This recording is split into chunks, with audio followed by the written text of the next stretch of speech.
Shakulita's channel of fitness.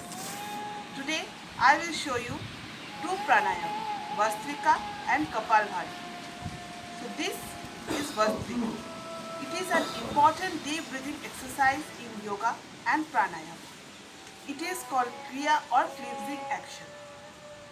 I will show you the detailed steps how to do Vastrika. So watch the video till the end to know the step-by-step details of Vastrika and Kapalbhati. And don't forget to like, share and subscribe my channel. So let's start. At first sit in this step, the crossed leg position, the one leg above another. If you cannot sit, for the beginners can sit like this also. The way you are comfortable with, you will sit in that manner. So I am comfortable in this step, one leg crossed above another, and your spine should be erect and your hands like this, hands and arms straight and your palm facing the sky, palm facing the sky. Inhale deeply and raise your hand and exhale slightly forcefully.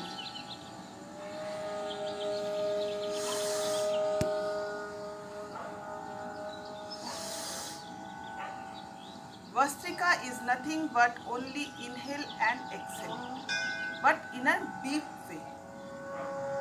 Continue for 20 such breaths.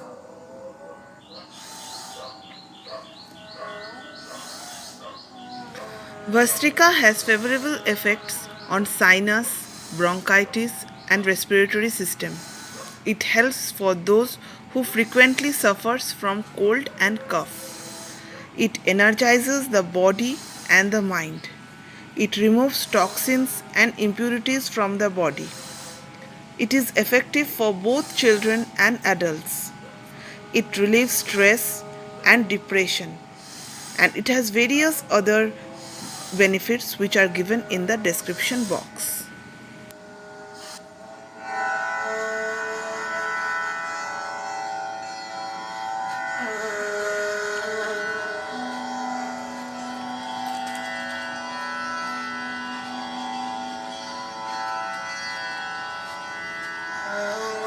This is Kapalbhati, the breath of fire.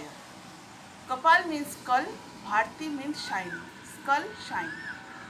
So I will tell you today why to do, how to do and when to do Kapalbhati. Unwantedly we inhale many toxins in our body, which reduces our immune system.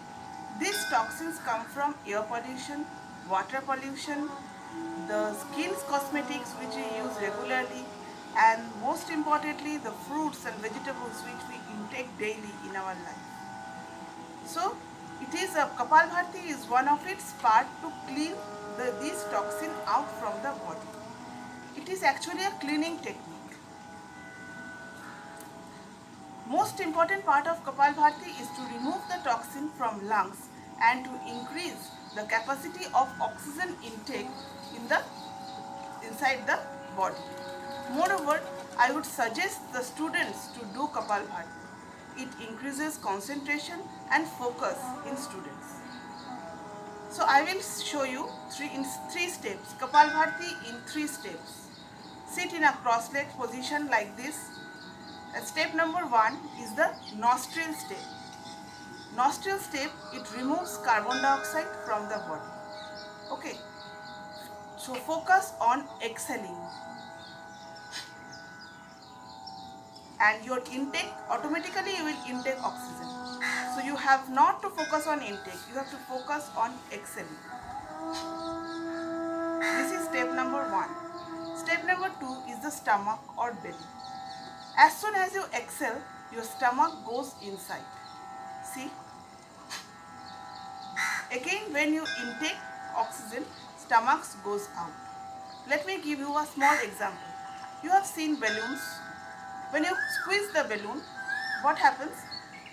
The carbon dioxide or the gas from the balloons comes out and the balloons get squeezed.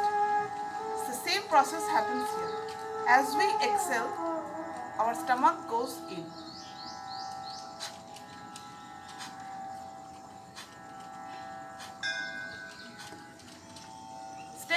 3 is the posture. You have to sit in a cross-leg position. I have told you before.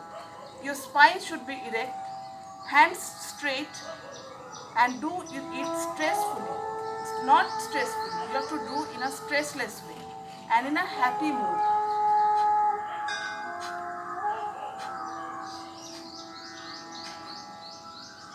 Some people do Kapalbhati in a wrong way. Some of the wrong postures of Kapalbhati I am showing you. That means your face is fully stressed and you are focusing on inhaling and exhaling, So this is the wrong posture. You have not to focus on anything. You have to do it in a stressless way and in a happy mood.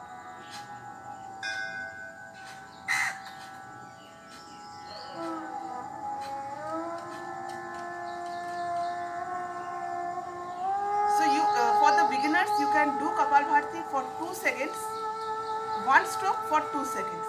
And when you practice gradually, you can do it a single stroke in a single second. Try to do it 300 times for best result. But for the beginners who cannot do 300 times, do it for 150 times. I am showing you the Kapalbhati. See it carefully. Some of the precautions of Kapalbhati are: you should practice Kapalbhati in empty stomach. Pregnant women should avoid this. If you feel dizzy, increase the duration of breaks. It is prohibited for people suffering from heart diseases, high blood pressure or hernia. Practice Kapalbhati in the morning time.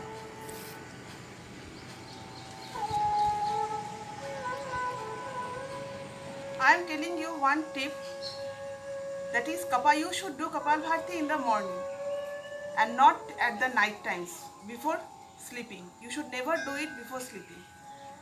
So I hope you like my channel. Please subscribe and don't forget to press the bell icon and share as much as you can. Thank you.